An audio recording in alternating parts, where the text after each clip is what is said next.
20,000 টাকা দিতে বল। তুই বললে এমনিই টাকা বের হবে। আপনি ভাবলেন কি করে আমি রুমুর কাছে টাকা চাইবো? চাইবি না কেন? উজ্জ্বল যে পরিমাণ ইনকাম করতেছে তো ধারণা আছে? সে তার পরিশ্রম সততা দিয়ে ইনকাম করতেছে, আপনার জুয়া খেলার জন্য আমি তার কাছে টাকা চাইবো? ভুল ভাবলেন। আচমকা আনিকার চুল টেনে ধরল রাশেদ। টনটনে ব্যথায় দাঁত মুখ খিচে রইল মেয়েটি। তোরে তালাক দিব, বেশি গ্যাঞ্জাম করলে আজ রাতেই দিব। দেন, তালাক দেন, ভয় পাই না আমি। কি পাস না? ভয় পাই না। দৃঢ় কণ্ঠে বলল আনিকা। রাশেদ যেন আরো রেগে যায়, টেনে ধরে মেয়েটার চুল। যে স্বামীর হাতে ভালোবাসার ছোঁয়া ছিল, আজকাল সেই স্বামীর হাতে যন্ত্রণার ছোঁয়া। নাগর পাইছিস? নতুন নাগর পেয়েই তোর গলার আওয়াজ এত ধারালো হইল? চুল ছাড়েন, অনেক সহ্য করছি, আর না। কি করবি তুই? পুলিশের কাছে যাব। রাশেদ হো হো শব্দে হেসে ফেলল।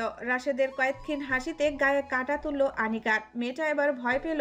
এই ভয়ার্ত চাহনিটি ঠিক ধরে ফেলল রাশেদ। পুলিশ তোর নতুন নাগর নাকি? শেষাক্ত কথাটি বলেই আনিকাকে বিছানায় থেকে ছুঁড়ে ফেলে দিল নিচে। আনিকা উঠে বসার আগেই মাটির বড় ফুলদানিটা ছুঁড়ে ফেলল তার মাথায়। নিস্তব্ধতা কাটিয়ে ফুলদানিটা ভাঙার শব্দ চারিদিকে ছড়িয়ে পড়ল। চিনচিন ব্যথায় দ্রুত মাথায় হাত রাখলো আনিকা। রক্তে ভেসে যাচ্ছে কপাল। এই রক্তাক্ত শরীর দেখে রাশেদের মায়া হয় না, বরং একে একে গালি ছুটতে থাকে। আনিকাও আর সহ্য করতে না পেরে ছোট্ট টেবিলে থাকা কাচের গ্লাস দিয়ে মাথায় বাড়ি মারল রাশেদের। আনিকার এমন কাজ করতে পারবে স্বপ্নেও ভাবেনি রাশেদ। তার মাথা না ফাটলেও প্রচণ্ড ব্যথা পেয়েছে। উজ্জ্বল আজ ভীষণ ব্যস্ত। তার রেস্টুরেন্টটা সম্পূর্ণ আবারও সাজানো হয়েছে, বাড়ি ঘর সব পরিষ্কার পরিচ্ছন্ন, কাজ চলছে। তার বন্ধু দেশে আসবে। উজ্জ্বলের পাশাপাশি রুমুও ভীষণ আগ্রহের সহিত কাজ করছে, কিন্তু তার কাজের গতি থেমে যায় আনিকার সহিত কথা বলে। রাশেদ যে দিনকে দিন তার অত্যাচার বাড়িয়ে দিচ্ছে, এসব আর মানা যাচ্ছে না। এর একটা সমাধান দরকার। সারাদিন কাজ শেষে ক্লান্ত দেহ টেনে বিছানায় শুল উজ্জ্বল। রুমু এসে বসলো তার পাশেই। উজ্জ্বল, আপনার সাথে কথা আছে। বল। আনিকা ভাবির কিছু একটা করা উচিত। রাজের জানোয়ারটা তাকে গতকালও মেরেছে। কি করবি তুই? তুই নিজেই তো মার খাবি। আমি একা তো পারবো না, আপনিও আমার সাথে থাকবেন। আজকাল নাকি তালাক দেবে বলে হুমকি দেয়। তো দিচ্ছে না কেন? মেয়েটা অন্তত বেঁচে যায়। আমিও তাই চাই। সেসব পরে হবে। সারাদিন অনেক কাজ করেছিস, এখন রেস্ট কর। আপনার বন্ধুরা কখন আসবে? ঢাকা এসে তো পৌঁছে গেছে, কালকে এখানে আসবে। উজ্জ্বল হঠাৎ চুপসে গেল। কিছু বলবে করেও বলার সাহস পায় না। রুমু তার চোরা চাহনিটা ঠিকই ধরে ফেলে। উজ্জ্বল, আপনি কি কিছু বলবেন? ইয়ে মানে রুমু, তোর ভাই একটা মেয়ের সাথে শারীরিক সম্পর্ক করেছে, তাকে নাকি বিয়েও করবে। কে সেই মেয়ে? মেয়েটার নাম ময়রা, ডিভোর্সে। তবে ওই মেয়ের কাছেই চলেন। মেয়েটাকে বুঝিয়ে বলে নিশ্চয়ই রাশেদের সঙ্গ ছাড়বে। লাভ নেই, মেয়েটা সব জানে। কি বেয়াদব মেয়ে রে বাবা, হাতে ধরে নিজের বিপদ রাখছে। এসব মেয়েকে বলেও লাভ নেই। রুমু জেনে শুনে যখন এমন করেছে, নিশ্চয়ই আমাদের কথা শুনবে না। তা ঠিক। রুমু উঠে দাঁড়ালো, কিছু ভেবে ফিরে আসলো পুনরায়। ফল কাটা ছুরিটা নিয়ে বসলো উজ্জ্বলের পাশে। কিরে, ছুরি আনলি কেন? আনিকা ভাবে সংসার তছনছের পিছনে মূল কারণ বিয়ের এত বছরেও বাচ্চা না নেয়া। এতে নাকি রাশেদ ভাই বিগড়ে গেছে, সংসারে মন হারিয়েছে। তোর ভাই কি বিয়ের আগে খুব ভালো ছিল? কথা শেষ করতে দিন। বল। পাশের বাসার চাচি এটাই বলল, আজ আমার পরামর্শ দিয়ে গেল এবছরই যেন বাচ্চা নিয়ে ফেলি, তা না হলে আপনিও সংসারে মন হারাবেন। রুমু আচমকাই উজ্জ্বলের গলায় ধারালো ছুরিটা চেপে ধরল।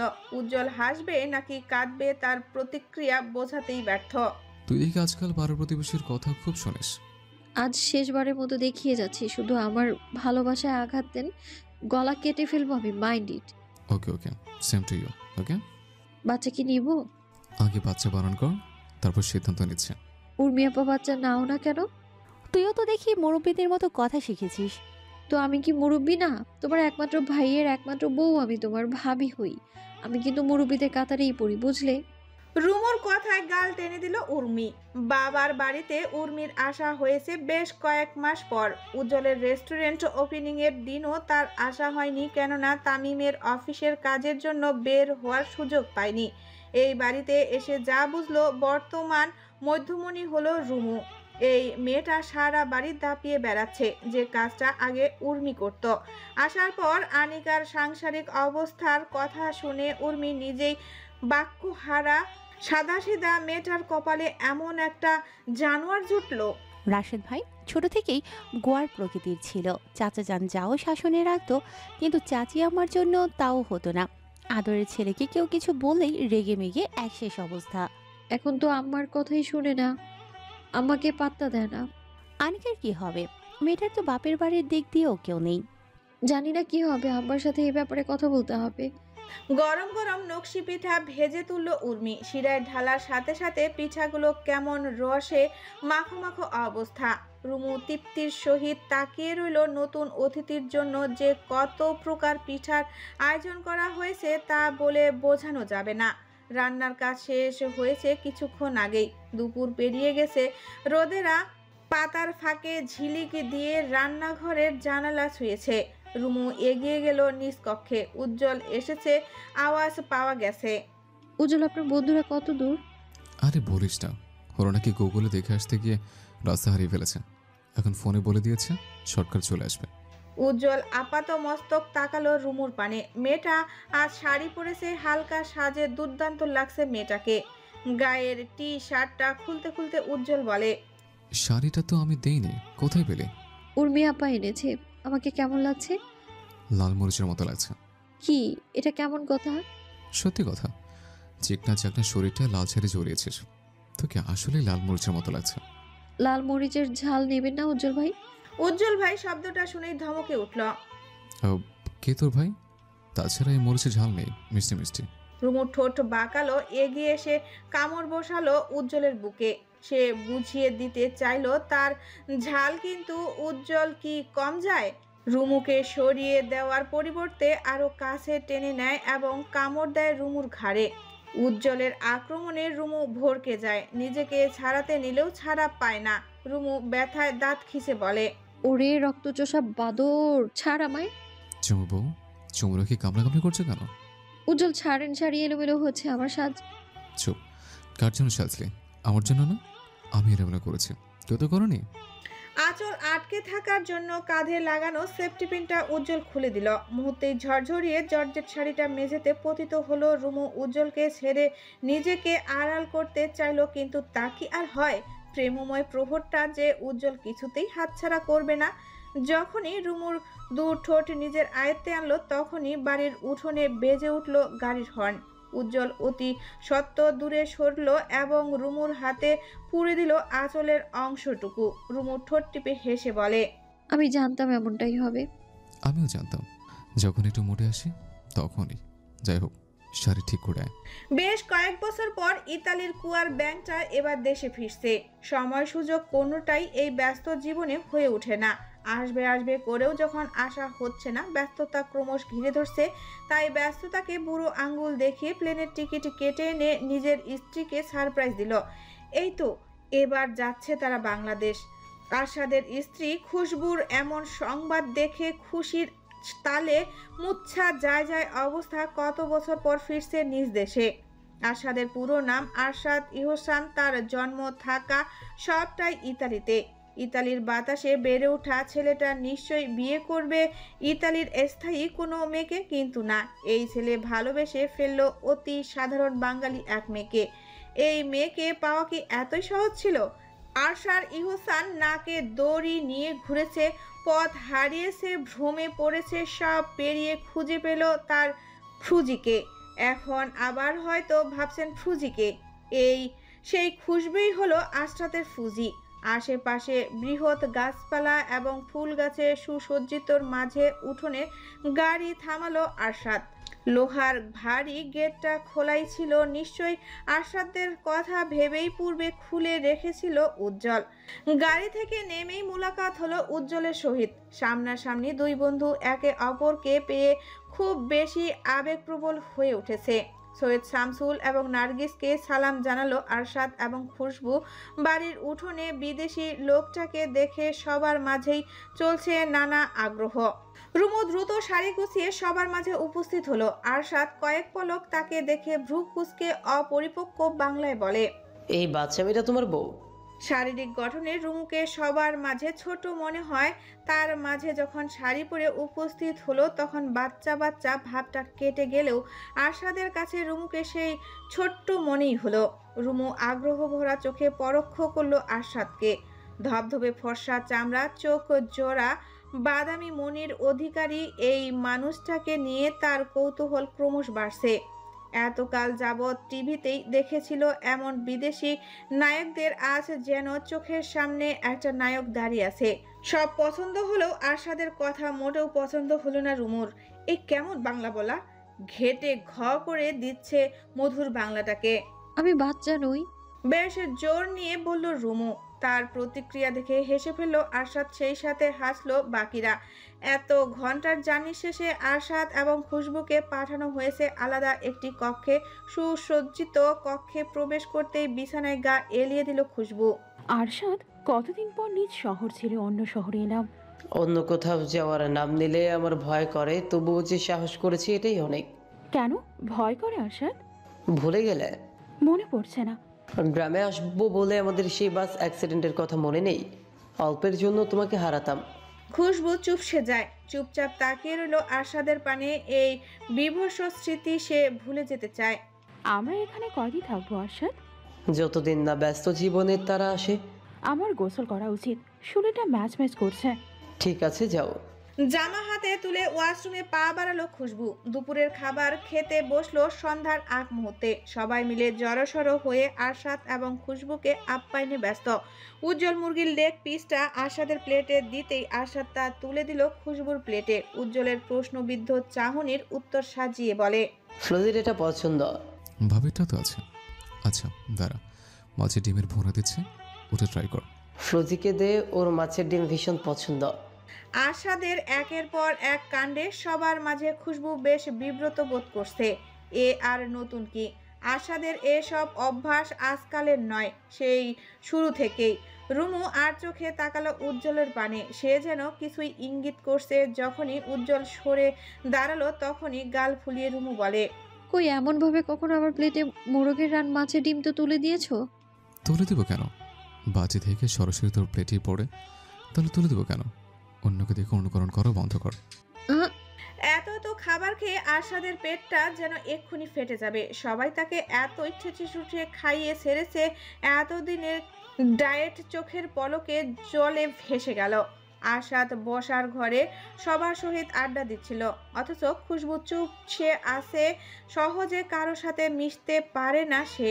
কে কি বলছে করছে, আপাতত এসব পরোক্ষ করাই তার একমাত্র কাজ। আড্ডা শেষে বিশ্রামের জন্য আরশাদ নিজ কক্ষে ফিরল। ইতিমধ্যে খুশবুর সাথে রুমুর বেশ ভাব হয়েছে। দুজনে বেশ অনেকক্ষণ গল্প সল্প করল। তাদের কথার মাঝে আরশাদ উপস্থিত হলো। রুমুকে আবদারের সুরে তার অপরিপক্ক বাংলায় বলে, আমাকে ডাল খাওয়াবে? ওকে। ডাল? সেটা আবার কি? আরে হ্যাঁ, ডাল। ডাল মানে কি? ডাল বুঝো না? ডাল ডাল। রুমু ঢোক গেল এই ইতালির বাদরটা বাংলা সে একটুকু বুঝে না। এসব কি বলে দুরসাই? ডাল মানে কি ভাইয়া? আপনি কি মদ চেয়েছেন? ইয়ে মানে মদ খেয়ে টালমাটাল হতে চাইছেন? ওফ, সো সিলি গার্ল। খুশবু পাশে বসে হাসছিল। সে আরশাদের কথা বুঝতে পেরেও কিছুই বলল না। রুমুকে একটু গোল খাওয়ানো যাক। শিলিটিলি বাদ দিন, এবার বলুন ডাল কি? আরশাদ উঠে দাঁড়ালো। এখানে কেউ তার বাংলা খুব বেশি বোঝে না। তার বাংলা বলাটা এত বিশ্রী কেন? চাইলেও সংশোধন হচ্ছে না। রুমু ভ্রু কুঁচকে বলে, তোমার বর কি বললো? তালের কথা বলেছে। তোমার গেটের বাইরে যে তাল গাছটা আছে ওটা দেখেই যে আমাকে বলেছিল এবার এসেছে যখন তাল খাবে। রুমুর মাথায় হাত পড়ল। কি অদ্ভুত, তালকে কেউ টাল বলে। ঘুমের ঘোরে স্বপ্নরা কেমন বাস্তব বাস্তব অনুভব হয়। মনে হয় যেন অন্য জগতে ছিটকে পড়েছি। সুখের স্বপ্ন, সুখ অনুভূতি, তেমনি দুঃখের স্বপ্নে চোখ ভিজে একাকার। গভীর রাতে ভিজে আসে খুশবুর চোখে দুঃস্বপ্নের কাঁপনে। সে ঘুমের ঘোরে হু হু শব্দে তুলে কেঁদে ফেলল। তার উথাল পাথাল শ্বাসে বুকের অস্বাভাবিক ওঠানামা। আচমকা কাঁচা ঘুম ভেঙে গেল আরশাদের। খুশবু অস্বাভাবিক আচরণে খুশবুর বুক থেকে মাথা তুলে তাকালো। খুশবু ভেজা গাল স্পর্শ করতেই বুকের ভেতরটা মোচড় দিল। আরশাদ ব্যতিব্যস্ত হয়ে প্রশ্ন ছুড়ল, ফ্লোজি আমার জান, ঠিক আছো? নিজ বাড়ি থেকে ঝগড়ার শব্দে দাঁত মুখ খিচে বসে আছে রুমু। রাশেদ কি নিয়ে ঝামেলায় লেগে বৃষ্টি বৃষ্টি গালাগাল ছুটছে। দেওয়ালের পাশে দাঁড়িয়ে গালাগালগুলো যে উজ্জ্বলের উদ্দেশ্যে বলা হচ্ছে তা বেশ ভালোইভাবেই বুঝল রুমু। সকালের নাস্তা শেষে 11টার চায়ের আড্ডায় বসেছে সকলে। আরশাদ, খুশবু রুমুর পাশে বসে তারা কেউ কিছু না বললেও কান খাড়া করে সবটা শুনছে। এত বৃষ্টি গালাগালিতে মাথা নত করে সকলেই বসে আছে। আরশাদ কয়েকটা কথার অর্থ বুঝলেও বেশিরভাগ গালাগালির অর্থ সে বুঝেনি। রাশিদ ভাইপারটাকে রাগিয়ে দিয়েছে কে? এদিকে তেরে আসছে কেন? রুমুর পাশে বসে স্বগতিত স্বরে বলল উজ্জ্বল। রুমু চুপ রয়, মান সম্মানটা যেন মাটিতে গড়াগড়ি খাচ্ছে। তুই কি লজ্জায় নত হচ্ছিস? আরে প্যারা নাই, তোর ভাই বলে তোর যতটা লজ্জা লাগছে, রাশিদ কিন্তু আমারও ভাই। আমরা একই বংশে একই রক্তের লোক। তারপরেও চুপ থাক। রুমু কথা বাড়ায় না। চায়ের আড্ডা শেষে তারা সকলে রেডি হতে চলে যায়। আজকের দুপুরের খাবার সবাই উজ্জ্বলের রেস্টুরেন্টেই করবে। উর্মি, তামিম, আরশাদ, খুশবু, তাদের সাথে উজ্জ্বল, রুমু, তারা 6 জনই তৈরি হয়ে রওনা দিল রেস্টুরেন্টের উদ্দেশ্যে। বাড়ির গেট থেকে বের হতেই রুমুর মুখোমুখি হলো রাশেদ। রাশেদের রক্তিম চোখ, রাগান্বিত চাহনি ভয়টা বাড়িয়ে দিল রুমুর। অতিথির সামনে আবার না কোনো কাহিনী ঘটে যায়। রাশেদকে প্রথমে এড়িয়ে যেতে চাইলো, কিন্তু যে ভয়টা রুমু পেয়েছিল ঠিক সেটাই হলো। রাশেদ আজ হয়তো অগ্রিম প্রস্তুত ছিল, আজ সে ঝামেলা করবেই। আড়ালে আয়, কথা আছে। ভাইয়া আমার কোনো কথা নেই, পথ ছাড়ো। রুমু, তেজ দেখাবি না, খবরদার। তেজ দেখাচ্ছি না। রাশেদ পুনরায় ধমক দিল।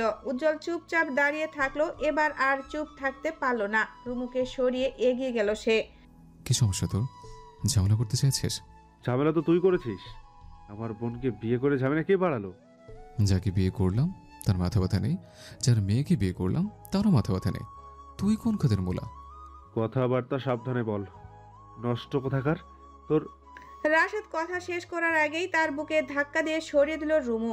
ঘটনাটা এতটাই তাড়াতাড়ি ঘটলো, আশেপাশে দাঁড়িয়ে থাকা উর্মি, তামিম সহ অন্যান্যরা বেশ অবাক চোখে তাকিয়ে। খবরদার আমার স্বামীকে নিয়ে বাজে কথা বলবে না। তোমার সাথে কথা বলতেও আমার ঘৃণা হচ্ছে। চোখের সামনে থেকে সর। তোর সাহস দেখি বেড়েছে। হ্যাঁ বেড়েছে, অনেকটাই বেড়েছে, আর প্রমাণ করতে চাই না। রুমু দ্রুত উজ্জ্বলের হাত টেনে নিয়ে গেল। সবার সামনে একটা বাজে পরিস্থিতি তৈরি হওয়ার আগে এখান থেকে চলে যাওয়াই উত্তম। সারাটা দিন তারা অনেক আনন্দে কাটালো। আরশাদ এই শহরে নতুন, তাই উজ্জ্বল তাকে সবটা দেখাচ্ছে, বোঝাচ্ছে। নতুন অতিথি নিয়ে তাদের সময়টা কাটছে ভীষণ ব্যস্তময়। বৃষ্টির স্যাঁতস্যাঁতে ভাবটা কাটিয়ে দুদিন রোদের দেখা মিললেও সন্ধ্যায় পুনরায় ঝিরঝিরে বৃষ্টি নামলো। চারিদিকে তপ্ত পরিবেশ মুহূর্তেই শীতল হলো। গাছপালার ফিরে এলো স্বস্তি। রাশেদের গত দুদিনে ময়নার কাছে যাওয়া হয়নি। বাড়িতে সবাই সন্দেহ করছে পরপর প্রতিটা রাতেই যদি সে নিখোঁজ থাকে সবাই নিশ্চয়ই তাকে প্রশ্নের বাণে ঘিরে ধরবে। এখন যে প্রশ্ন তুলে না তা কিন্তু নয়, কিন্তু গলার জোর দেখিয়ে তো পাশ কাটানো যায়। বৃষ্টির দাপটে ছাতা উঠে যাওয়া উপক্রম হয়েছে বেশ কসরত। ছাতাটা ধরে রাখলেও হঠাৎ এক দমকা বাতাসে ছাতাটা এক পাশ উল্টে ভেঙে যায়। কয়েক সেকেন্ডে তুমুল বৃষ্টিতে ভিজে যায় রাশেদ। তড়িঘড়ি ময়নার ঘরের সামনে এসে দাঁড়ায়। টোকা দিলেই ডাকলো ময়নাকে। অতি সত্বর দরজা খুলল ময়না। রাশেদকে দেখে তার দু চোখে তারারা খেলা করছে। তার চাহনিতেই বোঝা যায় সে কতটা খুশি। কিরে ময়না, কে এলো? বৃদ্ধার আওয়াজে দাঁত মুখ খিচে ফেলল রাশেদ। ভেবেছিল আজ রাতটা সেদিনের মতো আনন্দে কাটাবে, কিন্তু তা আর বোধহয় হবে না। পাশের রুম থেকে বৃদ্ধা এগিয়ে এলেন এবং পুনরায় বলেন, কিরে ময়না, কে এলো? দাদি, তোমার নাচ জামাই। কথাটি বলেই লজ্জায় হাসলো ময়না। তার হাসিতে বাঁকা হাসলো রাশেদ। অতি দ্রুত ঘরে প্রবেশ করে সালাম জানায় বৃদ্ধাকে। দাদি ভালো আছেন? তোমারে না কইছি এবার আইলে বিয়ার কথা নিয়ে আইবা। রেগে যাচ্ছেন কেন দাদি? আমি তো ময়নারই বিয়া করব। কবে করবা? সেই কবে থেকে শুনলাম বিয়া করবা। তোমার বোরে তালাক দাও নাই? তালাক দিতে কি সময় লাগে? 3 তালাক দিলেই হইব, ধৈর্য ধরেন দাদি। শুনো, তোমার আর অল্প কয়টা দিন সময় দিলাম, এর মধ্যে ময়নারে বিয়া করলে করবা, আর নইলে ময়নার লেগে নতুন পোলা দেখবো। আজ সারাটা দিন রাশেদের মেজাজ এমনিতেই খারাপ ছিল, তার উপর বৃদ্ধার কথায় তার মেজাজটা পুনরায় তপ্ত হলো। নিজের নিয়ন্ত্রণ হারিয়ে বৃদ্ধার গলা চেপে ধরলো ময়না। ভীষণ ভয় পেল, শরীর কাঁপতে কাঁপতে রাশেদকে সরাতে উদ্যত হলো। রাশেদের পেশিবহুল শক্তপোক্ত দেহের সাথে ময়না কি পারে? মোটেও না, বরং রাশেদের ঝাটকায় ছিটকে পড়ল বিছানায়। দাদির জিহ্বা বেরিয়ে যাওয়ার উপক্রম হয়েছে। ময়না ভীষণ ভয় পেল, রাশেদের পা জড়িয়ে বলে, কসম লাগে দাদিরে ছাইড়া দেন। এই বুড়ি মরলেই আমার শান্তি। রাশেদ, আল্লাহর দোহাই দাদিরে ছাইড়া দেন। রাশেদ বৃদ্ধার গলা ছাড়ল, রাগে থরথরে কাঁপছে তার শরীর। বৃদ্ধা মুখ ফুটে কিছু বলার আগেই রাশেদ বলে, চুপ কর বুড়ি, ময়না আমার। ময়না কার? তো তোমার? এখন চুপচাপ পাশের রুমে যাবেন, কোনো কথা যেন না শুনি। আজ ময়না আমার কাছেই থাকবে। বৃদ্ধা চুপচাপ কাঁপতে কাঁপতে চলে গেলেন পাশের রুমে। অপরদিকে রাশেদ পাকা হেসে জড়িয়ে ধরল ময়নাকে। এই লালসার সহায় ময়না কি বাধা দিল? একদমই না, বরং তীব্র আকাঙ্ক্ষা বাসনায় আঁকড়ে ধরল রাশেদের বাহু। অনেকদিন পর বৃষ্টি পেয়ে ছাদে নিজের খুশি মতো ভিজছে উর্মি, সেই সাথে রুমু তো আছেই। উজ্জ্বল বাড়িতে নেই বিধায় এই কাজ করার সাহস পেল সে। সবাইকে ভিজতে দেখে খুশবু মনের ইচ্ছায় ডানা ঝাপটে ফেললো, সেও ভিজবে। ছাদে পা বাড়াতেই আষ্ঠাদের করার নিষেধাজ্ঞা, কিছুতেই ভেজা যাবে না, এই একটা বিষয় নিয়ে তাদের মাঝে বেশ কথা কাটাকাটি হলো। খুশবু ভীষণ রেগে গেল, রাগে দেখিয়ে আশাদের সাথে আর একটুকু কথা বলেনি। ঝলমল বৃষ্টি পড়ছে, সেই সাথে বাতাসটা পাল্লা দিয়ে বাড়ছে। জানালার পাশে দাঁড়িয়ে বৃষ্টি উপভোগ করছে খুশবু। আশাদ পেছন থেকে এসেই জড়িয়ে ধরল তাকে। ফ্লুজি আমার জান, কি করছো? ছাড়েন তো। এখনো রেগে আছো? আমি কার উপর রেগে থাকি না। আশাদ স্লান হাসলো, খুশবুর অনিচ্ছা সত্ত্বেও তাকে জড়িয়ে ধরল। এভাবে পেরিয়ে গেল অনেকটা সময়, কিন্তু খুশবুর রাগ কমলো না। আশাদ অতি দ্রুত কোলে তুলে নিল তার ফ্লুজিকে। ভালোবাসার ছোঁয়ায় খুশবুর ঠোঁট আঁকড়ে ধরতেই হঠাৎ আক্রান্ত হয়ে উঠল খুশবু। আশাদের বুকে ধাক্কা দিয়ে সরিয়ে দিল। আশাদ কয়েক পলক তাকিয়ে নিজের রাগ নিয়ন্ত্রণ করতে চাইল, তবে মোটেও পারল না। লাহমায় চেপে ধরল খুশবুর বাহু, তীব্র রাগ দেখিয়ে বলে, তুমি জানো না তোমার এড়িয়ে যাওয়া আমি সহ্য করতে পারি না। এমন করছো কেন? আরশাদ? ভয়ে ঢোক গেল খুশবু। আশাদ থেমে গেল। আচমকায় খুশবুর ঠোঁটে ঠোঁট মিশিয়ে উন্মাদ হয়ে পড়ল। খুশবু নিজেকে ছাড়ানোর চেষ্টাও করলো না, সে জানে এতে লাভ নেই, বরং আক্রান্ত হয়ে উঠবে ছেলেটা। রাত বাড়ল, অথচ আশাদ কিছুতেই ছাড়ল না তার ফ্রুজিকে। মেয়েটা ঘুমের ঘোরে বারবার আশাদকে সরাতে চাইছে। আরশাদ ঘুমোতে দিন, কি ভাবেন আমায়? ডানার ডিব্বা। ভালো সময়রা অদ্ভুত নিয়মে ছুটে চলে, যার এতটাই তাড়াতাড়ি ছুটে বেড়ায় বারবার মনে হয় চোখের পলকে পেরিয়েছে সময়। বন্ধুত্ব শব্দটা যেমন নিগ্র, তেমনি সম্পর্কটাও মধুর। এই মধুর সম্পর্কে কেউ বা ফুল ফোলানোর অপেক্ষায় থাকে, আবার কেউ কেউ নিঃস্বার্থে সাহায্যের হাত বাড়ায়। এই যে আশাদ, সে দেখতে চায় তার প্রতিষ্ঠিত বন্ধুকে একটা ছেলের জীবনে সবচেয়ে বড় আশীর্বাদ বেকারত্ব ঘুচে যাওয়া। তার চাওয়াটা পূর্ণ হয়েছে। সবাই উজ্জ্বলকে কম বেশি সাহায্য করেছে, সবাই সমান তালে পরিশ্রম করেছে, আশা তার সামর্থ্য অনুযায়ী করেছে। এদিক থেকে উজ্জ্বল নিজেকে বড্ড ভাগ্যবান ভাবে। এমন বন্ধু কয়জনের পায়? সিয়াম, দীপু, তারা তাদের সাধ্য অনুযায়ী সব করেছে, মনোবল দিয়েছে, প্রতিটা কাজে নানানভাবে সাহায্য করেছে। বন্ধুরা যদি পাশে না থাকতো, উজ্জ্বলের এই জার্নিটা বড্ড কঠিন হতো।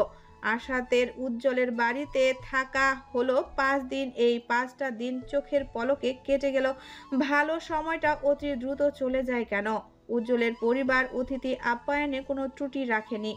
এতটা আন্তরিক এই পরিবারের সদস্যগুলো খুশবু নার্গিসকে আলতো হাতে জড়িয়ে ধরল। এই মানুষটা এতটা ভালোবাসা দিয়েছে, তা কখনো ভোলা যাবে না। আন্টি, আপনি ভীষণ ভালো, একদম আমার মায়ের মতো। আবার আসবে কিন্তু, আমরা তোমাদের অপেক্ষায় থাকবো। জি, আসবো। রুমু মনটা খারাপ করে দাঁড়িয়ে, যেন এক্ষুনি অভিযোগ ছুড়বে খুশবুর উপর। কেন তারা চলে যাচ্ছে? আর একটু থেকে গেলে হতো না? রুমু, তুমি মন খারাপ করছো কেন? আমাদের তো যোগাযোগ হবেই। আরেকটা দিন গেলে থেকে গেলে হতো না? আমরা আবার আসবো, মন খারাপ করো না। খুশবু বিদায় জানিয়ে গাড়িতে চড়ে বসলো। আশাদ শেষ মুহূর্তে জড়িয়ে ধরল উজ্জ্বলকে। যেভাবে সব শুরু করেছিস সেভাবেই হাল চালিয়ে যাবি, একদম ছেড়ে যাবে না। আমি চেষ্টা করে যাব। অল দ্য বেস্ট, আসছি, ভালো থাকিস। আশাদ গাড়ি চড়ে বসলো। যতটা আনন্দ নিয়ে এসেছে ততটাই বিষাদ ঠেলে চলে যাচ্ছে। গাড়ি চলতে শুরু করেছে তার গতিতে। যতক্ষণ পর্যন্ত গাড়িটা দেখা যায় ঠিক ততক্ষণ পর্যন্ত তাকিয়ে রইল সবাই। এই দুটো মানুষ মায়ার সুতো বেঁধে দিয়ে গেল মাত্র অল্প দিনে। ইদানিং শরীরটা বড্ড খারাপ যাচ্ছে, তার উপর পরিবার ভাঙ্গনের ভয় বাসা বেঁধেছে সৈয়দ ইসমাইলের মনে। একমাত্র ছেলে বিগড়ে গেছে, বাবাকে শ্রদ্ধা তো দূরের কথা, মান্যই করে না। যে মায়ের কথায় ভালো মন্দের বিচার করতো না, আজকাল সেই মাকেই মান্য করছে না। আনিকাকে ডিভোর্স দিবে বলে খুব বেশি ঝামেলা করছে। এমন ঝামেলা আর কতদিন মানা যায়? পরিবারটার এমন বিধ্বস্ত রূপ আর যে মানা যায় না। আজ থেকে বেশ কয়েক বছর আগের কথা, যখন সৈয়দ ইসমাইলের বাবা মা জীবিত ছিলেন, তখন দু ভাইয়ের সংসারে না ছিল দূরত্ব, না ছিল ঝগড়া বিবাদের সাহস। উজ্জ্বলের দাদা দাদি ভীষণ রাগী ছিলেন, হাতের মুঠোয় পুরে রেখেছেন গোটা সংসারটাকে। দু ছেলের আলাদা সংসার হওয়া সত্ত্বেও সংসারের যে কোনো সিদ্ধান্ত উজ্জ্বলের দাদা দাদিকেই সবার আগে জানানো হতো এবং তাদের দিক থেকে অনুমতি পেলেই সেই কাজ বা সিদ্ধান্ত গৃহীত হতো।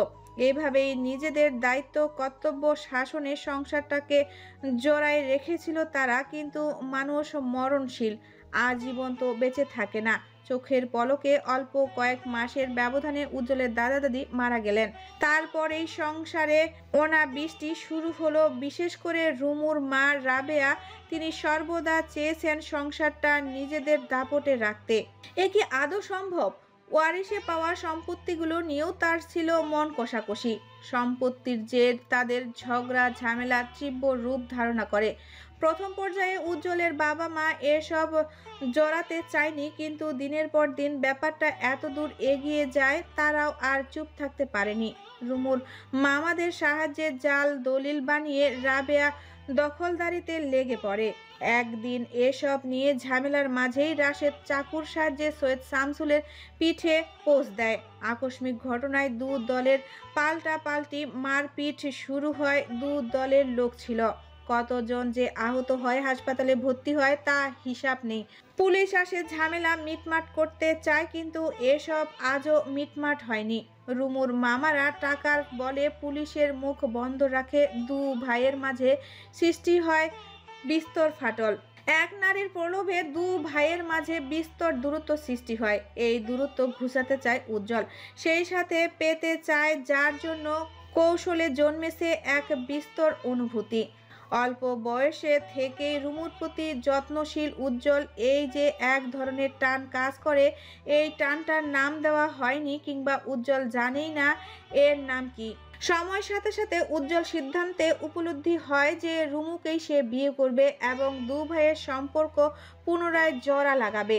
চায়ের কাপে তৃপ্তির চুমুক দিয়ে সৈয়দ শামসুল তাকালেন ভাইয়ের দিকে। কিছু বলবে? হঠাৎ এত জরুরি তলব?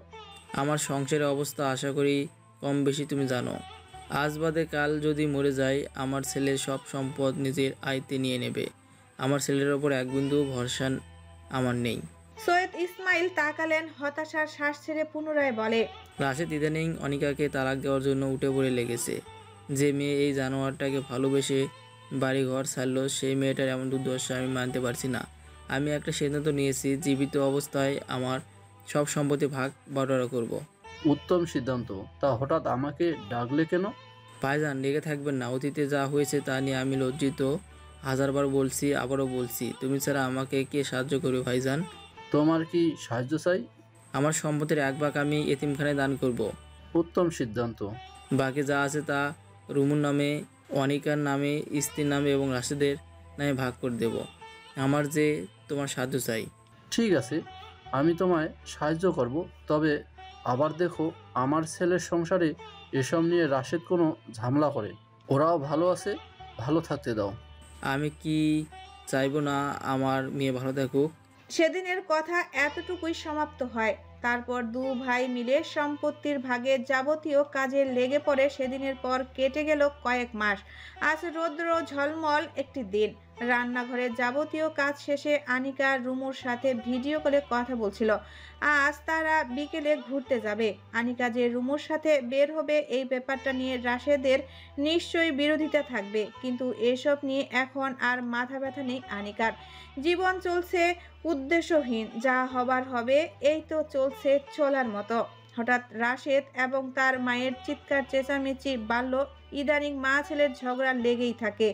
আনিকা প্রথমে পাত্তা না দিলেও পরবর্তীতে আর বসে থাকতে পারল না, ছুটে গেল বসার ঘরে। আম্মা, আমি বিয়া যখন করব বলছি তখন করবই। ওই আনিকারে আমি তালাক দিব। খবরদার রাশেদ, তুই যদি আনিকারে তালাক দেস তাহলে তোরে আমি ত্যায্য পুত্র করব। আমার কোনো ছেলে নাই। আম্মা, বাড়াবাড়ি কইরো না। আনিকার চেয়েও ময়না হাজার গুণ বেশি সুন্দরী। আনিকার মতো কেউ তোরে ভালোবাসবে না, এই সংসারকে আগলায় রাখবে না। রাশেদ, আমার আব্বা, মাথা ঠান্ডা কর। তুই ভালো হয়ে যা, এমন করিস না বাপ। তুই আমার একমাত্র ছেলে। আজকাল আমার আফসোস জাগে, উজ্জ্বলের মতো তুই কেন হইলি না? উজ্জ্বল? ও, এখন উজ্জ্বল তোমার চোখে ভালো? ভালো মন্দ না, তোকে দেখে কিভাবে সব। চুপ করো। আব্বারে বলবা সম্পত্তি ভাগ করতে। আমার সম্পত্তি আমারে দিতে বলবা।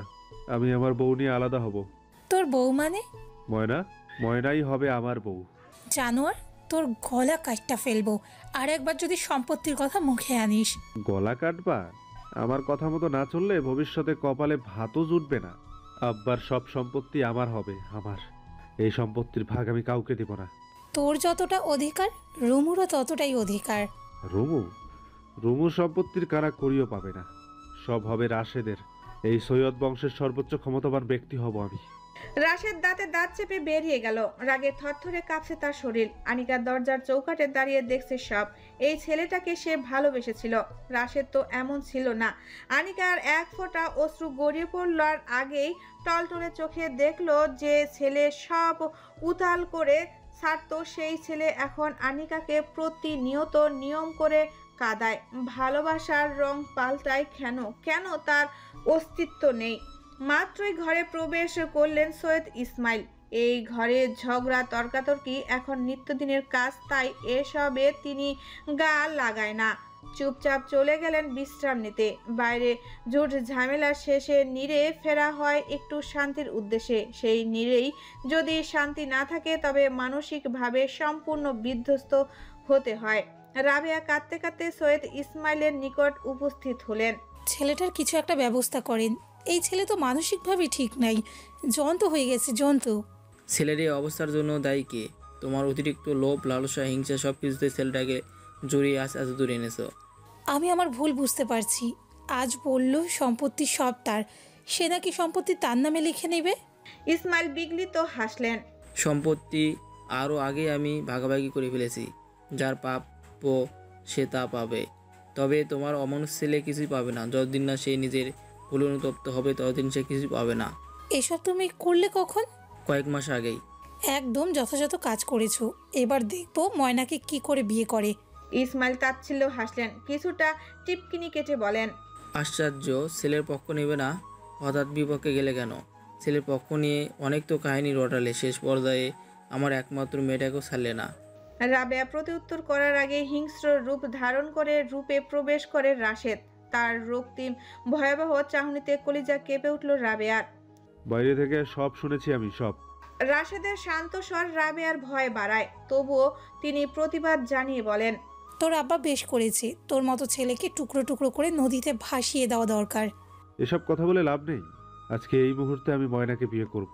তুই কর, সাহস থাকলে আমার লাশের ওপর দিয়ে ময়নাকে নিয়ে আসবি। মা ছেলের ঝগড়া পুনরায় বাড়ল। ইসমাইল কিছুই বললেন না, তিনি চুপচাপ তাকিয়ে রইলেন। এসব যেন হওয়ারই ছিল। আনিকা চোখ মুখ শক্ত করে আছে। জীবনের সমীকরণের আজ সে ব্যর্থ। আজ যা হবার হবে। ঝগড়ার মাঝে উপস্থিত হয় সে এবং দৃঢ় স্বরে বলে, রাশেদ, আমি আপনারে ছাড়বো না, তালাক দিলেও যাবো না। কি বললি? ছাড়বি না মানে? তোর এক্ষুনি তালাক দেব। রাশেদ মুখ দিয়ে তালাক উচ্চারণ করার আগেই রাবেয়া কষিয়ে চর মারল। এই প্রথম রাবেয়া ছেলের গায়ে হাত তুলেছে। ইসমাইল এবং আনিকা দুজনেই অবাক হয়। রাশেদ হিংস্র থেকে হিংস্রতর হয়ে উঠে আনিকার চুলের গোছা টেনে দাঁতে দাঁত চেপে বলে, মাগি তোর কেউ নাই, তোরে আজ খুন কইরা লাশ মাটিতে পুতমু, তোর লাশ কেউ খুঁজতে আসবো না। রাশেদ রান্নাঘরের দিকে যায় এবং দা হাতে নিয়ে ফিরে আসে। এবার প্রচন্ড ভয় পায় ইসমাইল। এই ছেলের হুঁশ জ্ঞান নেই, কি থেকে কি করবে কে জানে। রাবেয়া রাশেদের হাত ধরে দা ছিনিয়ে নিতে চায়, কিন্তু রাশেদের শক্তির সাথে তিনি কিছুতেই পেরে ওঠেন না। রাশেদ, দা ছাড়, আনিকারে মারার আগে আমারে মার। তোমারে মারমু, আনিকারেও মারমু। এই বাড়ি এই সম্পদ সব আমার আর ময়নার। তার আগে এই মাগিরে মারবো। রাশেদ আনিকার দিকে কোপ দিতেই আনিকাকে সরিয়ে দিয়ে এগিয়ে যায় রাবেয়া। তৎক্ষণাৎ কোপ লেগে যায় রাবেয়ার মাথায় এবং দাটা এতটাই শক্তপোক্ত ভাবে মাথায় গেঁথে যায়, দা তোলার আর সাহস করেনি রাশেদ। নিজ শরীরের ভারটা নিজেরই নিতে হিমশিমিয়ে পড়তে হচ্ছে। শরীরটা বড্ড ভারী লাগছে কেন? হঠাৎ সব কিছু ধোঁয়ায় হারিয়ে যাচ্ছে কেন? পাপ পুণ্যের হিসাব হঠাৎ মাথা চাড়া দিচ্ছে কেন? হঠাৎ বাঁচার তীব্র আকাঙ্ক্ষা জাগছে কেন? আকাঙ্ক্ষা জাগছে মায়ের ভালোবাসা পেতে, আনিকাকে জড়িয়ে ধরে শান্তির ঘুম দিতে। হঠাৎ এসব কি হচ্ছে? রাশেদ মুখ থুবড়ে পড়ল, যেন হাত পা গুটিয়ে বসে আছে মেঝেতে। দরজার বাইরে থেকে বন্ধ রক্তাক্ত দাটা মেঝেতে পড়ে। সাদা মেঝেতে রক্তের ফোঁটায় কি বিভৎস লাগছে। রাশেদ নির্বাক নিরুত্তর, ভেতরে সত্তা বারবার ধমক দিচ্ছে, শাসিয়ে যাচ্ছে তার কৃতকর্মের। রাশেদ বাক্যহারা, মুখ ফুটে কিছু বলার আগে গলাটা কেউ যেন অদৃশ্য হাতে চেপে ধরেছে। ভেতরের সত্তা কি তা মানে? সে তার উত্তরের আশায় বসে। রাশেদ আপন মনে ভেতরের সত্তার প্রতিটা প্রশ্নের উত্তর দিতে প্রস্তুত হয়। কেন করলি এমন? তোর মাকে কেন মারলি? তুই ইতোমধ্যে যা করেছিস তা কি খুব ভালো? আমি আম্মাকে মারতে চাইনি। আম্মাকে মারার কথা স্বপ্নেও ভাবতে পারি না। আমি অনিকাকে মারতে গিয়েছিস? এটা তোকে ভালোবাসেনি? নিঃস্বার্থ ভালোবেসেছিল। তোর জন্য কি না করেছে বলতো? আমি আসলে ভুল করে ফেললাম। আমি নিজের অহংকারে এতটাই ডুবেছিলাম, ঠিক বেঠিক কিছুই বুঝতে পারিনি। তোর সুখের দিন শেষ হলো বলে আগে যতটা ঘৃণা পাত্র ছিলি, এখন তার থেকেও বহুগুণ তোকে সবাই ঘৃণা করবে। আম্মা সুস্থ হোক, আমি মাপ চাইবো। আমি ভালো হয়ে যাব। হ্যাঁ, আমি ভালো হয়ে যাব। তোর আম্মা ফিরবে তো? আম্মা ফিরবে না মানে? বাজে কথা বলছো কেন?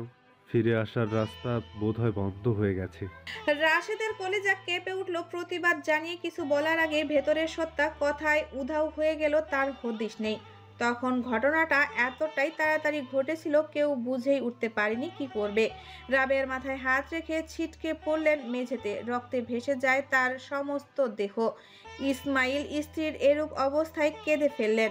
এতটা মর্মান্তিক ঘটনা তিনি এর আগে দেখেনি। আনিকা ছুটে গিয়ে ডাকলো রুমুকে। উজ্জ্বল তখন বাড়িতেই ছিল। আনিকার আহাজারির বিলাপে এলাকার সকল মানুষ এসে ভিড় জমায়। উজ্জ্বল দেরি করে না, মাথা থেকে দা সরিয়ে রাবেয়াকে কোলে তুলে ছুটে যায় রাস্তার দিকে। যত দ্রুত সম্ভব হাসপাতালে যেতে হবে। তার পেছন পেছন ছুটতে থাকে রুমু, ইসমাইল সহ অন্যরা। আনিকা বেরিয়ে যাওয়ার আগে থেমে যায়, পেছনে ঘুরে একবার তাকায় রাশেদের পানে। রাশেদের ভীতু মুখখানিতে থুতু ছুঁড়ে দেয়। রাশেদকে কিছু বলার সুযোগ না দিয়েই দ্রুত বাইরে থেকে দরজা লাগায়। যাওয়ার আগে উঠোনে দাঁড়িয়ে থাকা সবাইকে উদ্দেশ্য করে বলে, দরজা যেন কেউ না খুলে, রাশেদকে পুলিশে দেওয়া হবে। রাবেয়া নিথর শরীরটা টেনে হসপিটালে এনে থামলো উজ্জ্বল। রাস্তায় যানজটের কারণে 5 মিনিটের রাস্তায় তার 20 মিনিটের উপরে লেগেছে। রিকশায় থাকাকালীন রাবেয়ার শরীর দুবার ঝাঁকুনি দেয়, তারপরে কেমন নিস্তেজ হয়ে যায়। তিনি তখনই প্রচন্ড ভয় পেয়েছে। উজ্জ্বল চাচি, আম্মার কিছু হয়নি তো? ইমার্জেন্সিতে রাবেয়াকে নেওয়া হলে তার পালস চেক করে ডাক্তার জানায় রোগী তো বেঁচে নেই। এই শব্দটা এতটা ভার যা একজন মানুষের পক্ষে মেনে নেওয়া ভীষণ কঠিন। অ্যাম্বুলেন্সের সাইলেনের আশেপাশে সকলে এগিয়ে আসে সৈয়দ বাড়ির নিকট। সবাই এতক্ষণ নিশ্চয়ই মারা গেছে, তাই তো অ্যাম্বুলেন্সে করে লাশ এনেছে। রাশেদ শুনতে পেল অ্যাম্বুলেন্সের শব্দ, তবে বাইরে কি হচ্ছে কিছুই দেখতে পেল না। জানালা থেকে উঠোনের দিকটা একটু দেখা যায় না। রুমুর গায়ে রক্তে আর রক্ত, সেই সাথে উজ্জ্বলের শার্টটার রক্তে ভিজে জুবুথুবু যেন রক্তের সাগরে গা ভাসিয়েছে। যে উজ্জ্বলকে নিয়ে রাবেয়ার এত অভিযোগ, এত হিংসা, সেই উজ্জ্বল আজ তাকে বাঁচাতে হসপিটালে ছুটছে। উজ্জ্বলের গাড়ির পেছনেই পুলিশ এসে উপস্থিত হয়। নিরিবিলি সৈয়দ বাড়িটা আজ লোক সমাগমের জমজমাট। হসপিটাল থেকে ফেরার পথে আনিকা এবং ইসমাইল রাশেদের জন্য মামলার উদ্দেশ্যে থানায় যান। থানায় মামলা করার পর পুলিশের সাথে সাথে তারাও এসে বাড়িতে উপস্থিত হয়। দরজা খোলার শব্দে চমকে তাকায় রাশেদ। পুলিশ এসেছে। দরজা খুলেই প্রথমে তার দিকে দৃষ্টি ফেলল। তারা ভেবেছিল রাশেদ আক্রান্ত হয়ে উঠবে, কিন্তু তাদের ভাবনাকে ভুল প্রমাণ করে দিয়ে অতি ঠান্ডা মাথায় রাশেদ এগিয়ে আসে এবং বলে, আমার আম্মা কি বেঁচে আছে? পুলিশ ভ্রু কুঁচকায়। আসামি এত স্বাভাবিক কেন? পালিয়ে যাওয়ার চেষ্টাও করে না। অদ্ভুত। না, আপনার আম্মা বেঁচে নেই। তাকে হাসপাতালে নেওয়ার পথেই মারা যান। ইন্না লিল্লাহি ওয়া ইন্না ইলাইহি রাজিউন। রাশেদ ঢোক গিলে নিজের কৃতকর্মের নিজেই আছে লজ্জিত। ইসমাইল এগিয়ে এসে কষে চল লাগালো ছেলের গালে। তাতেও হেলদোল হলো না রাশেদের। ইসমাইল কাঁদতে কাঁদতে বলেন, তোর এমন অবস্থা করব, তোর ফাঁসির আদেশ হবে। ফাঁসি না হোক, যাবজ্জীবন কারাদণ্ড হবে। আপনারা জানোয়ারটাকে নিয়ে যাচ্ছেন না কেন? পুলিশ রুমটা পর্যবেক্ষণ করছিল। রাশেদ কিঞ্চিত হেসে হাত তুলে দাঁড়ালো এবং পুলিশের উদ্দেশ্যে বলে, আমি আমার আম্মাকে খুন করেছি স্বেচ্ছায় নয়, হিতাহিত জ্ঞান শূন্য হয়ে। আমি এমন কাজ করেছি, যা করেছি তাতে আমি অনুতপ্ত, তবে লাভ নেই জানি। এর আগেও আমি বেশ কিছু ক্রিমিনাল মাইন্ডের কাজ করেছি। আমার বোনকে বন্দি করে অত্যাচার চালিয়েছি, তার সংসার ভাঙতে চেয়েছি। নিজের স্ত্রীর উপর শারীরিক মানসিক নির্যাতন চালিয়েছি। স্ত্রীর ভালোবাসাকে মর্যাদা না দিয়ে পরকীয়ায় জড়িয়েছি। রাশেদ থামলো। পুলিশ অতি দ্রুত তার হাতে হ্যান্ডকাফ পরালো। তাকে যখন নিয়ে যাচ্ছিল তখনই অ্যাম্বুলেন্সের গাড়িটা ধরে বিলাপে দিয়ে কাঁদলো সে। রাশেদের স্বভাবের জন্য সবাই তাকে অপছন্দ করলেও রাবেয়া ভীষণ ভালোবাসতো তার একমাত্র ছেলেকে। এক কথায় মাথায় তুলে রাখত। প্রতিটা কাজে, প্রতিটা ক্ষেত্রে রাশেদ রাশেদ বলে তার মুখে ফেনা ওঠার অবস্থা হতো। রাশেদের কখন কি চাই, কি খাবে, পড়বে, সব নিয়ে রাবেয়া ছিল অত্যাধিক ব্যস্ততা, যার জন্য এত আয়োজন, এত সময় ব্যয়। সেই রাশেদের হাতে খুন হলেন রাবেয়া, এ যেন স্বপ্নেও ভাবতে পারে না কেউ। পুলিশের তো এত সময় নেই। রাশেদকে যখনই টেনে নিয়ে যেতে চাইল তখনই সে উঠোনের মাটি আঁকড়ে ধরল। তার কান্নায় ভারী হলো সৈয়দ বাড়ি। একবার উঠেন আম্মা, শুধু একবার উঠেন। আমি ভালো হয়ে যাব, সবার কথা শুনবো, অনিকাকে নিয়ে সংসার করব। বিশ্বাস করেন, অনিকাকে ছাড়বো না। উঠেন না আম্মা, ও আম্মা উঠেন। রাশেদের এত কান্না, এত আহাজারি রুমুর কাছে নাটক মনে হলো। সে ক্রুদ্ধ চোখে তাকালো রাশেদের পানে। এত কাঁদছিস কেন? শান্তি লাগছে না তোর? শান্তি তো লাগার কথা। যে এবার বিয়ে কর, এই সব সম্পত্তি নিয়ে যাওয়ার কিচ্ছু চাই না। আমারও আরো কিছু চাওয়ার। রাশেদের সত্যি আর কিছু চাওয়ার নেই। তাকে পুলিশ নিয়ে গেল, সেই সাথে নেওয়া হলো রাবেয়ার লাশ। লাশকে পোস্টমর্টম করা হবে, সেই সাথে আইনি বেশ কিছু নিয়ম রয়েছে। সৈয়দ বাড়ির বড় ছেলে মাকে খুন করেছে, এখন জেলে আছে। এই কথাটা চারিদিকে ছড়িয়ে পড়েছে। কেউ কেউ তো বলছে মাথা নাকি শরীর থেকে আলাদা করে দিয়েছে।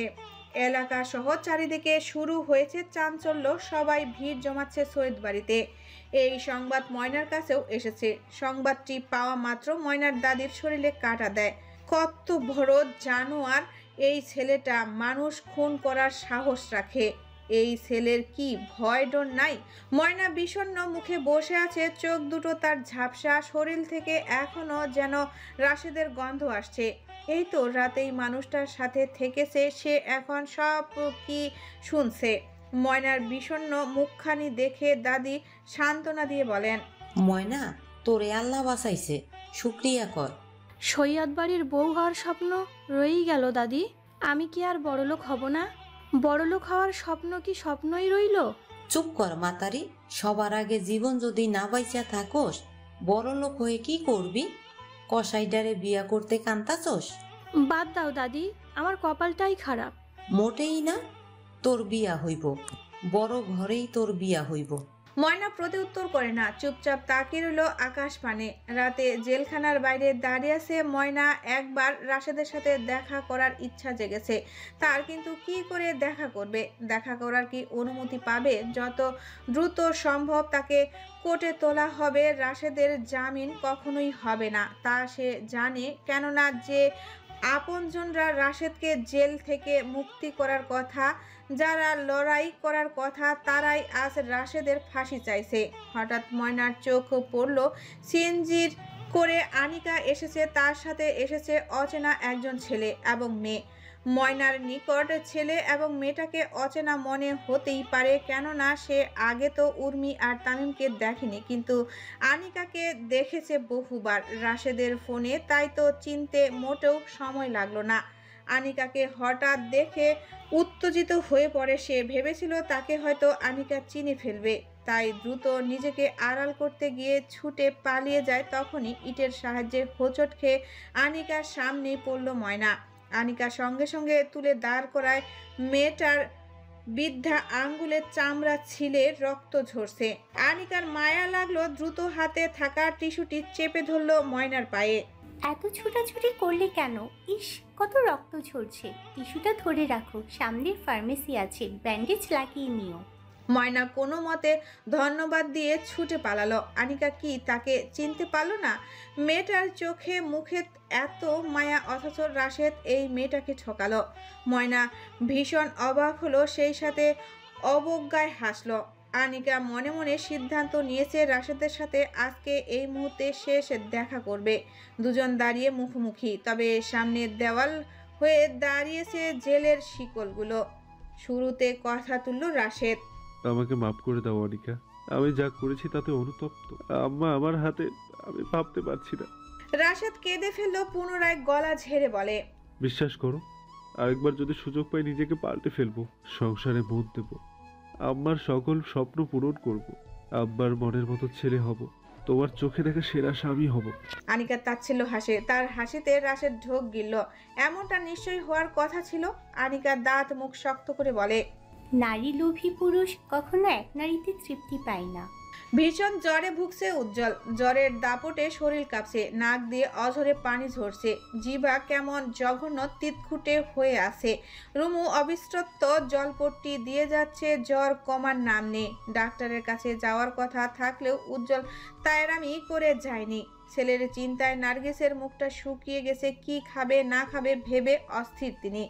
জ্বর বাঁধিয়ে এবার শান্তি লেগেছে? বারবার বলেছি বৃষ্টিতে ভিজবেন না, কেন ভিজলেন? আমার মনের সুখ বেশি, তার বৃষ্টির সাথে ভাগাভাগি করতে গেছে। খবরদার তর্ক করবেন না। রেগে যাচ্ছিস কেন? রুমু প্রতি উত্তর করে না। হঠাৎ উজ্জ্বলের ফোন বেজে উঠল। রেস্টুরেন্টের দায়িত্ব থাকা ছেলেটা ফোন দিয়েছে। ছেলেটার সাথে কথা শেষ করে ফোনটা ছুঁড়ে ফেলে বালিশের পাশে। একবার রেস্টুরেন্টে যাবি, সব চেক করে আসবি। হাত পা গুটিয়ে বসে থাকলে চলবে না, তোর মাথায় রাখতে হবে আমার অবর্তমানে সব তোর। আপনার অবর্তমানে মানে? এই কথা হঠাৎ কেন আসছে? কারণ তুই আমাকে চুমু দিচ্ছিস না, তোর চুমুর অভাবে আমি জ্বর বাঁধিয়ে বসে আছি, দেখছিস না? চুপ করুন, ঘুমান একটু। চুপ করবো না, তোকে দেখলে চুপ করে থাকা যায়? তোকে দেখলে আমার আবেগ অনুভূতি ছলকে ওঠে, মনে হয় প্রতি সেকেন্ডে সেকেন্ডে বাসো। উজ্জ্বল কথা শেষ করার আগে রুমু জলপট্টিটা উজ্জ্বলের মুখে চেপে ধরে। জ্বরের ঘরে কি সব আবল তাবল বকছে এই লোকটা, লাজ লজ্জা কি সব ড্রেনে ফেলে এসেছে। রুমু জলপট্টি সরিয়ে উজ্জ্বলের পানে চোখ রাঙায়। উজ্জ্বল ঠোঁট উল্টে বলে, এভাবে থামাতে নেই প্রিয়, চুমু দিয়ে চুপ করাতে হয়। দিন দিন অসভ্য তো বেড়েই যাচ্ছে। সভ্য আমি কোনো গালিয়ে ছিলাম না। রুমু প্রতি উত্তর করে না। উজ্জ্বল সেই সুযোগে চুপচাপ তাকিয়ে রয় রুমুর পানে। মেয়েটা দিন দিন আরো সুন্দর হয়ে উঠছে। আজকাল উজ্জ্বলের ভয় হচ্ছে এই সুন্দরীকে বাড়ির বাইরে একা যেতে দেওয়া ঠিক নয়। উজ্জ্বল ঘুমানোর চেষ্টা চালায়, ঘুমের ঘোরে আচমকা চেঁচিয়ে বলে, রুমু দেখ দেখ, মাছ আকাশে উঠছে। রুমু, এসব কি হচ্ছে? বিয়ের পর প্রথমবার উজ্জ্বলের যখন গা কাঁপিয়ে জ্বর আসে, সেবারও উজ্জ্বল এমন পাগলামি করেছিল। তখন রুমু বেশ ভয় পেয়েছে। এর মাঝেও যতবার গা কাঁপিয়ে জ্বর এসেছে ততবারই উজ্জ্বল এসব পাগলামি করেছে, তাই রুমু এই বেলায় আর ভয় পেল না। চুপচাপ উজ্জ্বলের আবল তাবল বকর বকর ভিডিও করতে লাগলো। উজ্জ্বল, আকাশে কি মাছ উড়ছে? চিল। চিল কেন মাছ হলো? না না, চিতল। কথার মাঝে ঘুমিয়ে পড়ল উজ্জ্বল। রাত 10টায় ছুঁই ছুঁই নার্গিস রুমুকে ডাকলেন রাতের খাবার খেতে। খাওয়া দাওয়া শেষ করে টুকটাক কাজ সেরে রুমু ফিরতে ফিরতে রাত প্রায় 12টা বেজে গেল। উজ্জ্বল তখন জেগেই ছিল।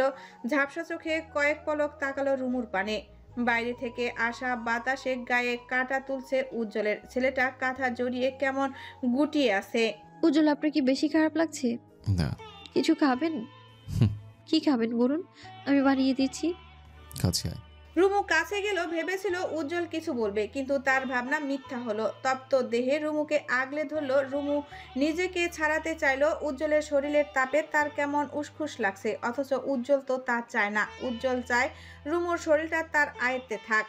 অন্তর্করণে শান্তির স্রোত বয়ে যায়। উজ্জ্বল তার শুষ্ক ঠোঁট মিশিয়ে দিল রুমুর ঠোঁটে। রুমু নিজেকে ছাড়াতে চাইলো। অদ্ভুত অনুভূতিতে নিংড়ে যাচ্ছে জ্বরের তোপে। উজ্জ্বল বেসামাল রুমুর ওড়নাটা টেনে হাতের মুঠোয় পুরে সরিয়ে ফেলল।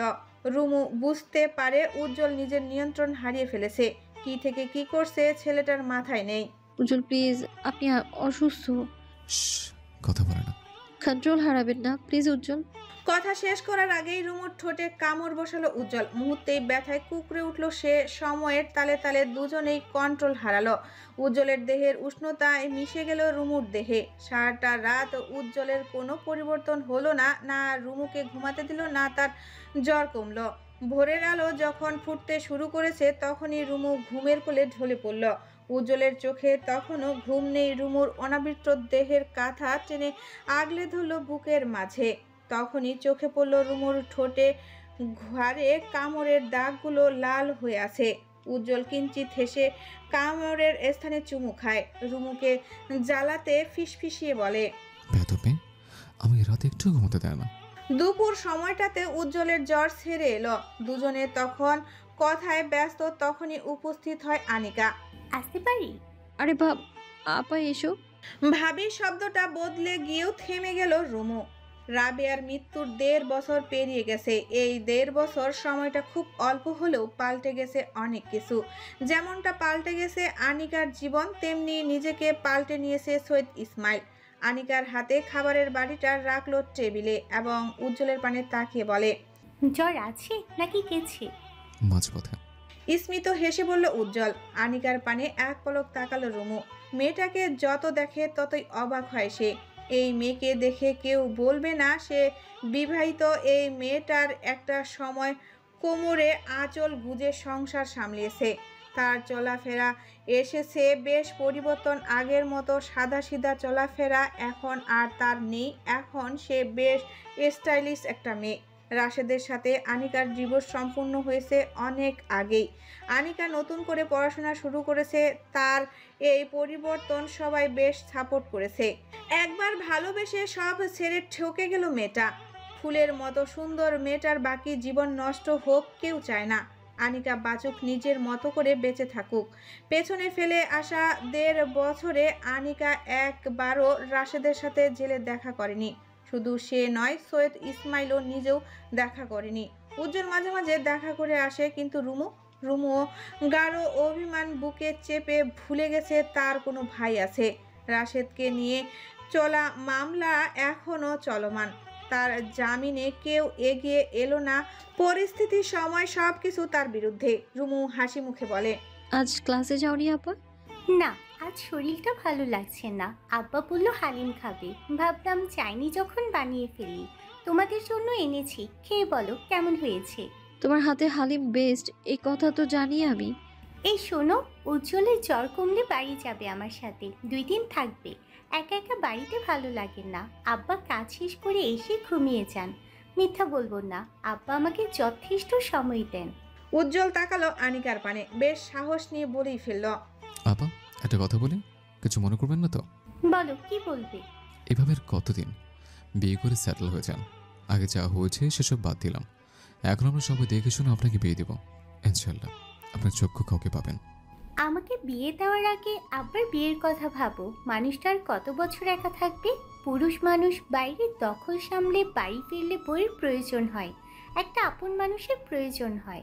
আনিকার কথায় সহমত করে রুমু বলে, আব্বারে সাহস করে অনেকবার বলেছি, কিন্তু আব্বা ধমক দিয়ে আমাকে থামিয়ে দিলেন। আপা তুমি বিয়ে করো। দেখবে আব্বা একা না থেকে নিজেও বিয়েতে মত দিবেন। শোনো, আমার জীবনে এই ব্যাপারটা স্কিপ করতে চাই। বিয়ে শাদী ভালোবাসা এসব এখন হাস্যকর বিষয়। আমি ভালোবেসে ঠকে গেছি রুমু, বুঝতে পারছো? তবে আমার আফসোস নেই, আমি আমার সর্বোচ্চ দিয়ে ভালোবেসেছি, তার হজম হয়নি। আপা আরেকটা আবার নিজেকে সুযোগ দিন। শোনো, এক কথা বারবার বলবেন না। আমার অসহ্য লাগে, বিরক্ত লাগে, দম বন্ধ হয়ে আসে। ভালোবাসা শব্দটা মনে ব্রিটিশটা জাগিয়ে দিয়েছে। আমাকে দেখো উজ্জ্বল আমাকে ভালোবাসে ঠিক কি কি করেছে। সবার ভাগ্য তোমার মতো নয় রুমু। আনিকা আর বসলো না, চলে গেল। এই শহরে থাকতে তার ইদানিং বড্ড কষ্ট হয়। শহর বলতে অবশ্য ভুল হবে, এই পাড়ায় বা এলাকায় যে দেখছে সেই তার করুণ কাহিনীর কথা তুলে আফসোস করছে, বিয়ের কথা বলছে। আচ্ছা, মানুষ কি বুঝে না তার ক্ষত বিক্ষত মনের কথা? এসব কথায় তার ক্ষত জায়গায় জ্বালা পোড়া বাড়ে। দুঃখ, কষ্ট, হাসি কান্না সব মিলিয়ে মানুষের জীবন। এইসব মিলিয়ে বেঁচে থাকার সংগ্রাম চালিয়ে যেতে হয়। এরই মাঝে কেটে গেল কয়েকটা বছর। আচ্ছা, এই কয়েকটা বছরে উজ্জ্বল, রুমু, আনিকা কিংবা বাকিদের জীবনে কি কি পরিবর্তন এসেছে আপনাদের জানতে ইচ্ছা হয় না? কেমন আছে তারা, কেমন চলছে তাদের জীবন? হাতে ড্রাইভার নিয়ে বসে আছে উজ্জ্বল। ড্রাইভার কিভাবে পড়তে হয় তার জানা নেই। রুমু অনেকবার বলেছে শিখে নাও, কাজে আসবে, কিন্তু উজ্জ্বল সে তো এসব ব্যাপারে যথেষ্ট খুঁতখুঁতে। ড্রাইভার হাতে নিয়ে অনেকবার পড়াতে চেষ্টা করেও উজ্জ্বল বুঝতে পারল না কোন পাশ, সামনে অথবা পেছনে। হঠাৎ উজ্জ্বলের ছেলে রুজান কেঁদে উঠল। নার্গিস নাতির কান্না শুনে ছুটে এলেন। আমার নানু ভাই কাঁদছে কেন? এ কি, তুই এখনো ডাইপার নিয়ে বসে আছিস?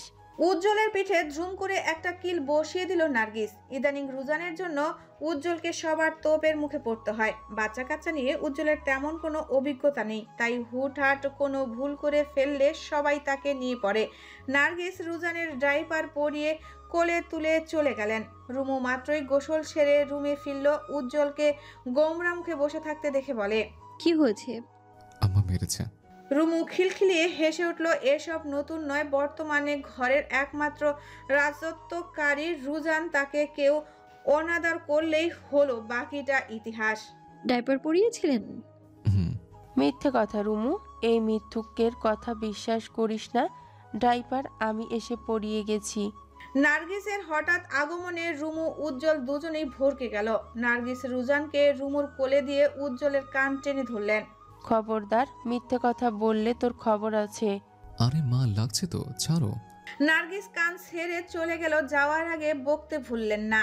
রুজানের 1 বছর বয়স, ছোট ছোট দাঁত উঠেছে। সেই দাঁত বের করে কেমন হাসছে তা দেখে উজ্জ্বল দ্রুত কোলে তুলে নেয়। ফোলা ফোলা গাল দুটো দেদাসে চুমু খায়। রুজান দেখতে তার দাদার মতো হয়েছে। গোলগাল সুন্দর ছেলেটাকে দেখে যে কেউ আদর করতে বাধ্য। রুজান যখন খিলখিলিয়ে হাসছিল তখনই উজ্জ্বল রুজানের গালে গাল মিশিয়ে দিতেই উজ্জ্বলের খোঁচা খোঁচা দাড়ি রুজানের গালে খোঁচা দিতেই ছেলে মুহূর্তেই কেঁদে ওঠে। রুমু মুহূর্তেই রেগে বলে, আপনাকে আমি বারণ করেছিলাম, আমার কথা শুনেননি কেন? ও ব্যথা পায়। আরে পায় না, আমি জোরে দিই। দিন, রুজানকে দিন। চল চুকে আয়, রুজানকে খাওয়াতে হবে। উজ্জ্বল রুজানকে নিয়ে বেশ কিছু সময় কাটালো। রুজানকে বুকের সাথে মিশিয়ে নিতেই ছোট ছোট দাঁতের সাহায্যে কামড়ে দিল। মুহূর্তেই চেয়ে চেয়ে উঠল উজ্জ্বল। রুমু দ্রুত রুজানকে সরিয়ে উজ্জ্বলের বুকে হাত রাখল। মা যেমন কামড়ায়, ছেলেও কামড়ায়। ছেলের বাবা কি কামড়ায় না? দেখ, দাগ বসে গেছে। আসুন চুমু দিয়ে দিই, সেরে যাবে। রুমু হাসতে হাসতে কথাটি বললেও উজ্জ্বল কথাটা বিফলে যেতে দিল না। তৎক্ষণাৎ জড়িয়ে ধরে রুমুর ঠোঁটে ঠোঁট মিশালো। রুমু নিজেকে ছাড়িয়ে নিতে চায়, কিন্তু উজ্জ্বল কিছুতেই ছাড়ে না। উজ্জ্বল কি হয়েছে? কি আপনি কন্ট্রোল হারিয়ে ফেলবেন? হারাতে দে, আমি তোর কন্ট্রোললেস বর। রুজানকে দিয়ে আসি তার দাদির কাছে। এই তো আমার কন্ট্রোললেস বউ। যা। রুমু ঠোঁট বাঁকিয়ে চলে যায় রুজানকে রাখতে। পরিশেষে আনিকা নিজেকে ব্যস্ত করে ফেলেছে পড়াশোনায়। সৈয়দ ইসমাইল বাকি জীবনটা আনিকার ভবিষ্যতের দিকে তাকিয়ে পড়ে রইলেন। তিনি বিয়ের চিন্তা আপাতত করছেন না। এই সময়টাতে তার একমাত্র চিন্তা আনিকার সুখ, আনিকার চাওয়া পাওয়া মেয়েটার একটা নির্ভেজাল জীবন হোক। সৈয়দ শামসুল, নার্গিস, উজ্জ্বল, রুমু তারা এখন রুজানকেই নিয়ে ব্যস্ত। উজ্জ্বলের রেস্টুরেন্টের ব্যবসা বেশ ভালোই হচ্ছে সবার সাথে দেনা পাওনা হিসাব অনেক আগেই চুকিয়ে ফেলেছে। উর্মি আর তামিমের সংসারে নতুন সদস্য এসেছে, তাদের একটা ফুটফুটে ছেলে হয়েছে। এক সময়ের দাপটে চলা রাশেদ এখন ঝিমিয়ে পড়েছে। তার ফাঁসির আদেশ এখনো না এলেও যাবজ্জীবন কারাদণ্ড হবে তা সে নিশ্চিত। এই পর্যন্ত কেউ তার জামিনের চেষ্টা করেনি, সবাই মুখ ফিরিয়ে নিয়েছে। আজকাল নিজেকে নর্দমার কীট মনে হয়। অবশেষে ময়নার কথা না বললেই নয়, একটা মেয়ের সংসার ভাঙার কারিগর সেই ময়না বিয়ে হয়েছে কোনো এক ধনীর ঘরে। যদিও তার স্বামী একটু বয়স্ক, তাতে অবশ্য যায় আসে না ময়নার। কি হবে ময়না? নিশ্চয়ই দুঃখে আছে? মোটেও না, ময়না বেশ সুখী। সময়ের সাথে সাথে রাশেদের কথা ভুলেও বসেছে। আমরা সবাই ভালোবাসতে চাই, ভালোবাসতে জানি, কিন্তু উজ্জ্বলের মতো আগলে রাখার চেষ্টা কয়জনে করি? সমাপ্ত।